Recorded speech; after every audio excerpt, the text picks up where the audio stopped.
பிறகு தமிழ்நாட்டை தாண்டி ஒரு ஊருக்கு வந்தனா அது திருவண்ணாமலை மாவட்டம் தான். அது அந்த பொறுப்பு நம்ம மாவட்ட செயலர் நேருவான அவருக்கு பொருந்தும்.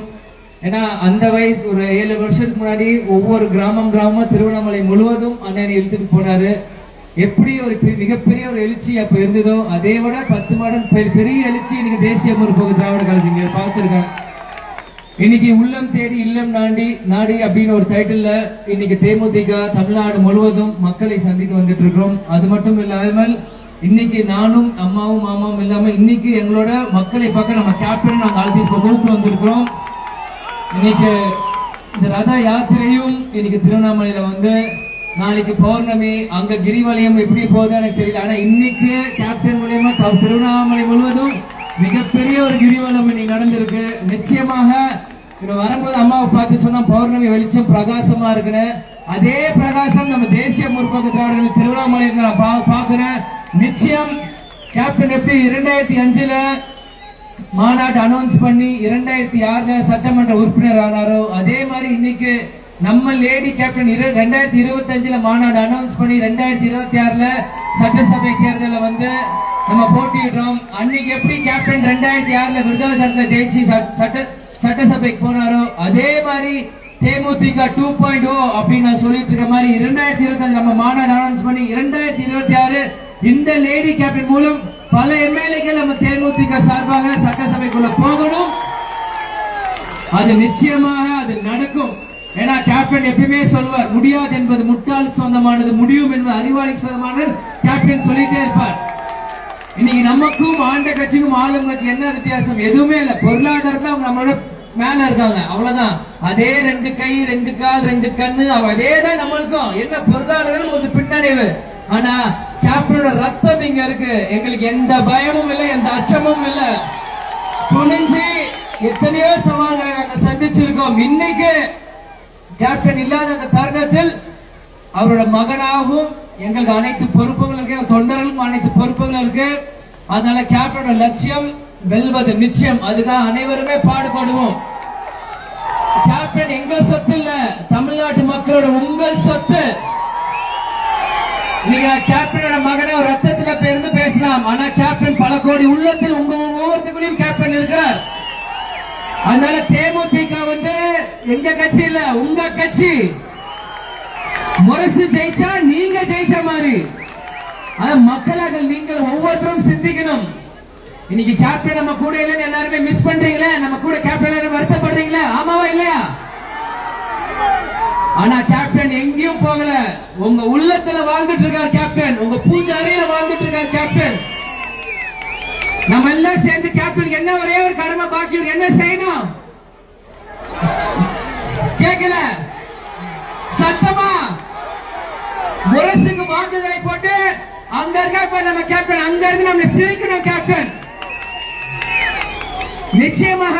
ஏன்னா கேப்டன் உங்க சொத்து சொன்ன மாதிரி நானும் உங்க சொத்து தான். கேட்பது என் உரிமை, கொடுப்பது உங்க கடமை. திரும்பியும் சொல்றேன், கேட்பது என் உரிமை, கொடுப்பது உங்க கடமை. நிச்சயமாக முரசு தேமுதிக மிகப்பெரிய ஒரு இடத்துக்கு போகும். அதுக்காக நம்ம இவ்வளவு பெண்கள் நீங்க எங்களை சுத்தி இருக்கீங்க.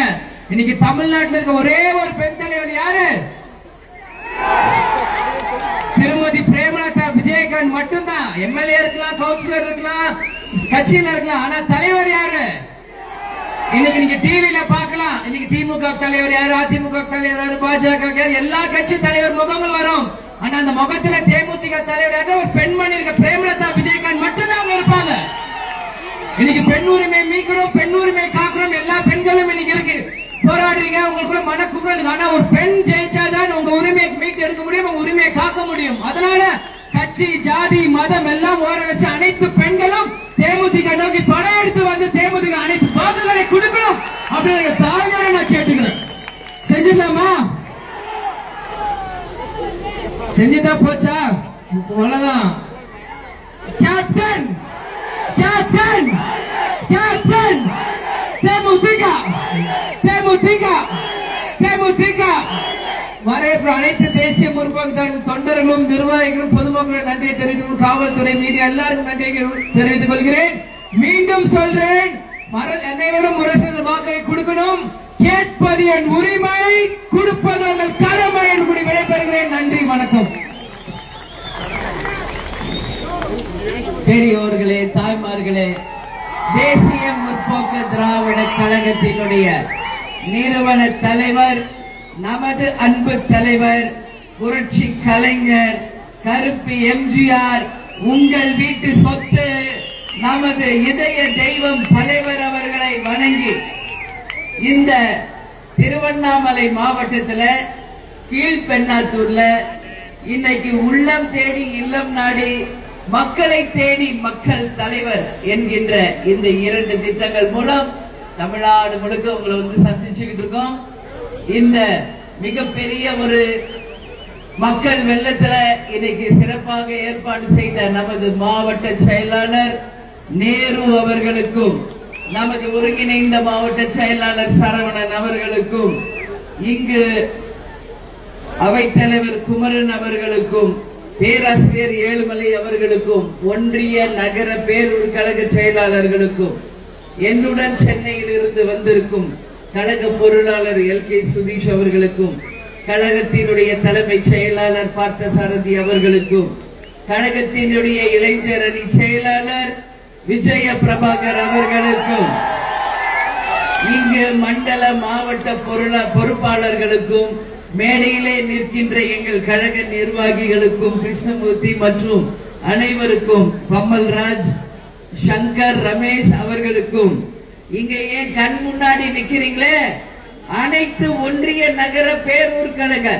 கிளைக்கழக நிர்வாகிகள், என் மகளிர் அணி சகோதரிகள், தலைவர் கேப்டன் அவர்களை உங்கள் உயிர் மூச்சாக கொண்டிருக்கும் என் உயிரினும் மேலான என் அன்பு கழக உடன்பிறப்புகளாகிய உங்கள் அத்தனை பேருக்கும் நான் இருகரம் கூப்பி எனது நன்றிகளை தெரிவித்துக் கொள்கிறேன். திருவண்ணாமலை அப்படின்னு சொன்னாலே அண்ணாமலையாரும் உண்ணாமலை அம்மனும் வீற்றிருக்கின்ற ஒரு மிக சிறந்த புண்ணிய ஸ்தலம். கோடிக்கணக்கான சித்தர்கள் இங்கு ஐக்கியமாகிய பூமி. நாளைக்கு பௌர்ணமி, நிலாவை பார்க்கிறோம் இப்பவே நம்ம.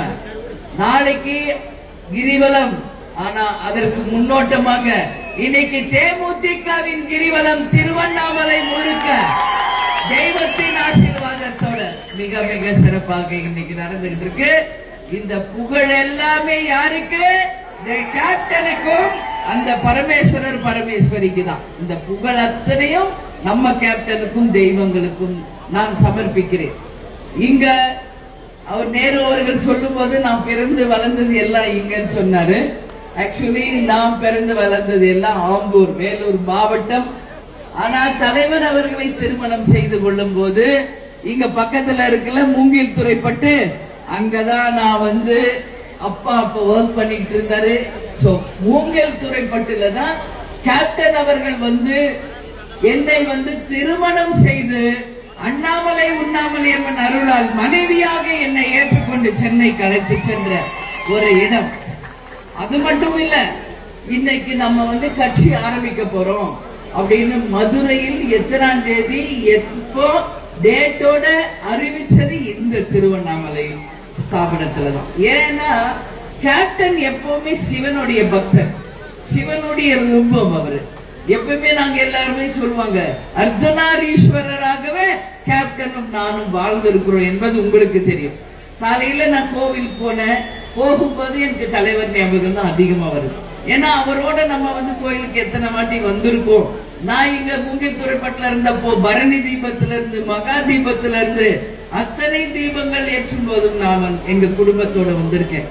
அப்பா, அம்மா, என் தம்பி, எங்க அக்கா, உறவினர்களோட. கேப்டன் மனைவியா முன்னாடி, கேப்டன் மனைவியான பிறகு பல முறை நானும் கேப்டனும் எல்லாரும் வந்திருக்கோம். அந்த நினைவுகள் எல்லாமே என் கண் முன்னாடி வந்து போகுது. ஏன் இதை நான் சொல்றேன்னா, இந்த